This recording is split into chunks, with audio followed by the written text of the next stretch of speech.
All right, hello everybody, welcome. I'm going to do a blog growth report on my new website as it grows. And I'm partially doing this for myself, but also to help people out if they are a new blogger or thinking about starting a blog. I consume a lot of content on YouTube or podcasts or otherwise of bloggers who have a few years of experience, have been in the game for a little while, and hear about their journey on their growth, and they are speaking from experience. But I kind of wanted to speak as a beginner, speak as a novice to people, and kind of show you what it's like as it's happening. So show you the growth as it goes. So we're gonna walk through, show you my website, Google Analytics. I'll show you my social media pages, and I'm planning on doing this video like once a month at the beginning of the month, just to show you how I've progressed, the posts that I've done, and how growth is coming along. So if that's interesting to you, go ahead and subscribe. If not, then hopefully you get some kind of value out of this. But like I said, I'm partially doing this for myself, just to track the growth and have a way to visualize it. So we'll get right into it. So I started my blog in September of 2019, mid-September, and just wrote content for the rest of September and then through October. Just kind of making sure I had the layout good, had a good logo that I designed, and just, have a good basic content before I made the website live. So I worked on that, and then I did make the site live right at the end of October. So just for simplicity's sake, I've been, in my mind, I just say November 1st, just to kind of keep it simple. And then today, as I'm recording this video, it's February 1st. So that's November, December, and January. 3 full months of having content up on the site and having a live website. So from here on out, I'm going to do a video each month. So March 1st, April, so on. So we'll do a video just kind of showing you the updates. So we'll get into it. So this is Bluehost. This is what I use to host my website, and I do have a WordPress website. If you are looking to sign up for a website, or if you're thinking about starting a blog, Bluehost is highly recommended by most people. I think I read that 1/3 of websites on the internet are hosted through Bluehost, which is, it tells you a lot. That tells you that people trust it and that it's quality. And I've had no issues so far in these first 3 months of having the website. So I do have a referral link in the description if you want to check it out. I think it gives you a little discount if you do use the link, so that's a good thing.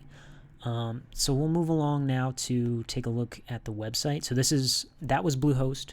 This is the WordPress portion, and this is just my homepage. You can look at insights on here if you want, but we're gonna take a look at Google Analytics. That's a little bit of a more in-depth view. But just real quick, I wanted to show you guys that you can see insights here, and then to tell you that, actually to remind myself to show you that I use Elementor, which is a good plugin if you have a WordPress website. So I use that, and I think the only other plugin that I use is Yoast. Yoast is an SEO plugin that it gives you the ability to create a sitemap to put into Google Search Console, which indexes your website with Google, and then also it reads your content to make sure that it is SEO friendly and that your content will rank. So I do recommend those two, Elementor and Yoast. So moving on, we're going to take a look at Google Analytics. So like I said, we are going to look at a 3 months range from just about the end of October up until now, January 31st or February 1st. So yeah, we had 683 users, 798 sessions, and then a couple users each day. That's pretty standard when you start a new blog. You're not going to get a ton of traffic.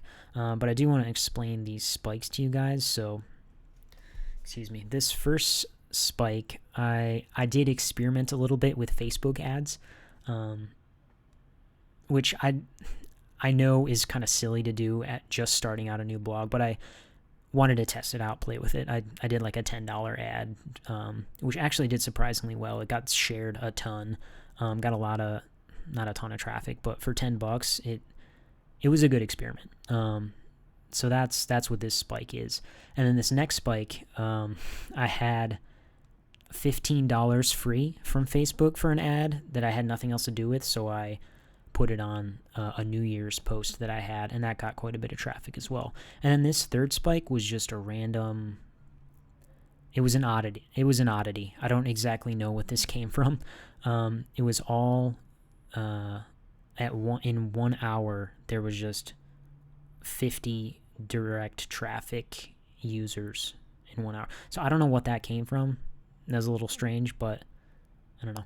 Well, yeah, I have no idea. So that was looking at the 30 or the 90-day view. We're gonna real quick just look at the 28-day view, kind of more for my own reference.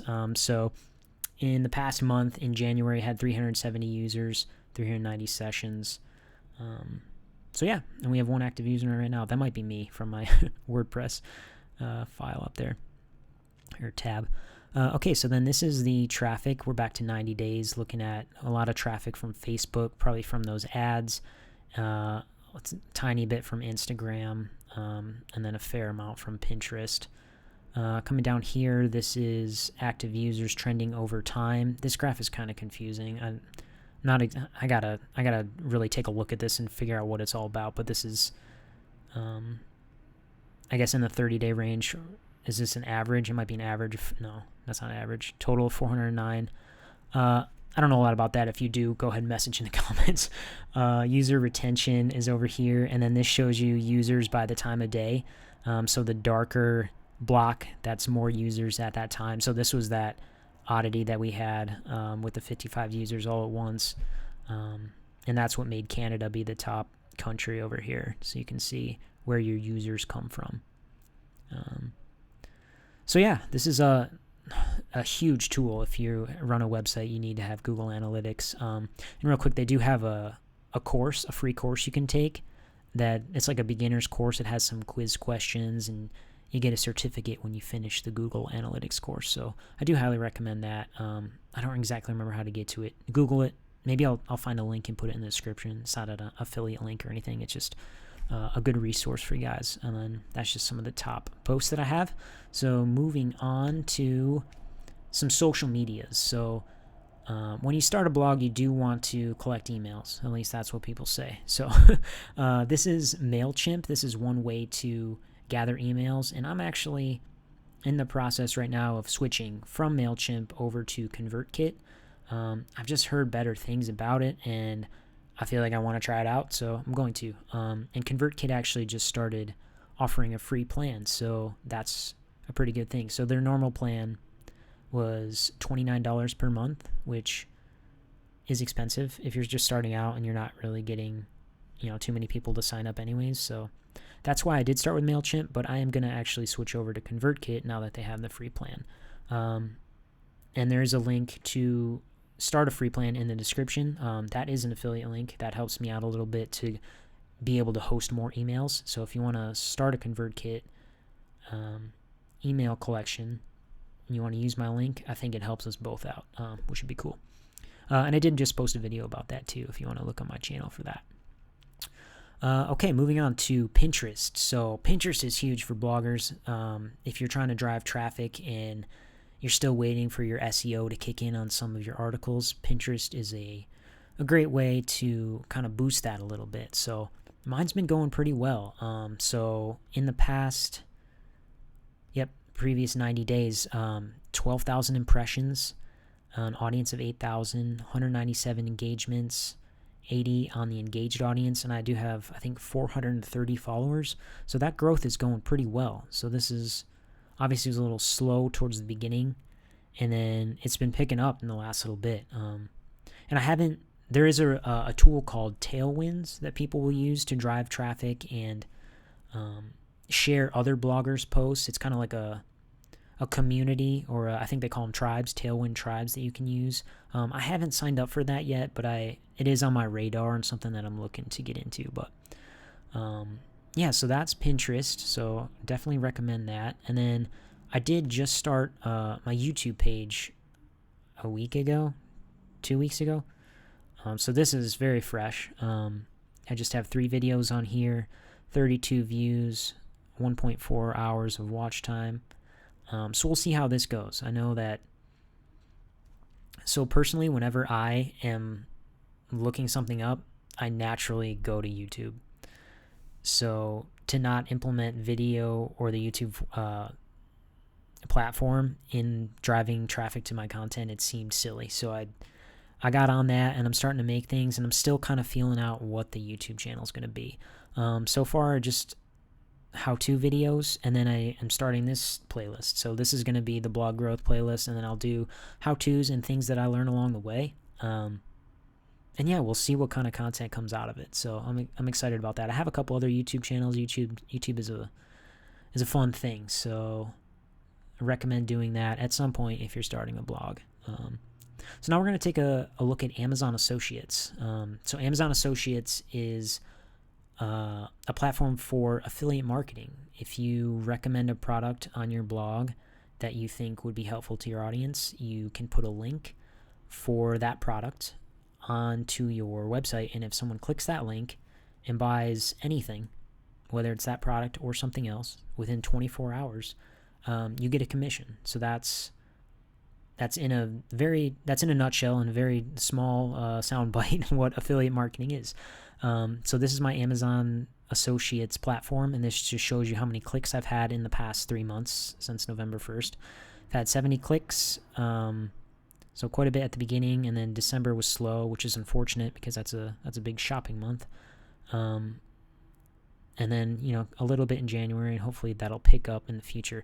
I have not made any money from this yet, no sales yet, but I'm not trying to overstuff my content with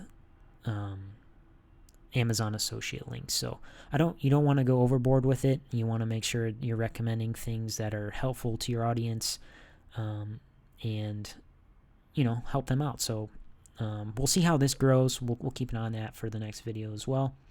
And then lastly, just look at Facebook and Instagram. So Facebook and Instagram, after I write a piece of content, I have a good visual for it, I'll put it up on Facebook, I'll put it up on Instagram. I'm not really pushing them at all. I mean, besides the couple Facebook ads that I told you guys about, but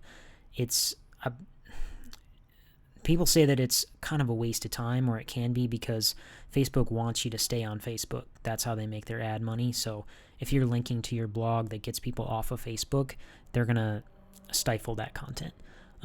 But I still think it's a good thing to host ads when I do want to kind of up that, and just to have a home for it and have people come in. I think right now I do have like 17 followers just from running those ads and then inviting those people to like this page. So, yeah, I mean, I try not to put too much time to the Facebook stuff, though. And Instagram, I've been putting even less time in. Sometimes growing an Instagram page, you can like a bunch of people and hope they like you back, or follow people rather.